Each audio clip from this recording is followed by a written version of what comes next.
So now we're going to cover topics of health and relate to you in a short summary of how Dr. B interpreted some elements and what their solutions were. So, Jim, let's talk about high blood pressure. What is it, and how can people balance it using salt, sugar, amino acids, and the regime outlined in the book here? Well, what I learned from Dr. B in his books is high blood pressure is the body can't utilize the food without water. So if the body pulls the water from the blood, then the arteries have to constrict, tighten up, and the heart has to pump harder to get the same volume at the other end. We call it hypertension, high blood pressure.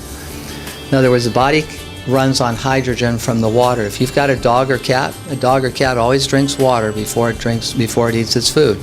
20 minutes to a half hour. It's the same thing for a human.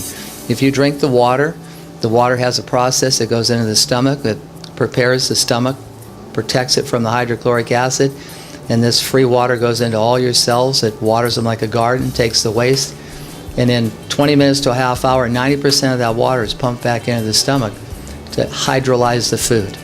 So if you didn't drink water before or with your food, then it pulls the water from someplace. It pulls it from the blood. We call it high blood pressure, hypertension. So now that being the problem, what has Dr. Batman found to be the solution to high blood pressure? You drink water a half hour before you eat your food. You won't be as hungry when it pumps the water back in. And as he explains in his books, the brain can't tell the difference between thirst and hunger. So you always drink the water, you wait the half hour, you eat your food, you're not going to be that hungry. Remember, the blood is, we call it 94% water. I believe it's 93.8% water. So when it takes it from the blood, call it high blood pressure.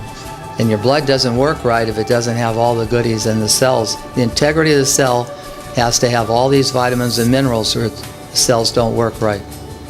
Okay, so there's high blood pressure in a quick summary. Thank you, Jim.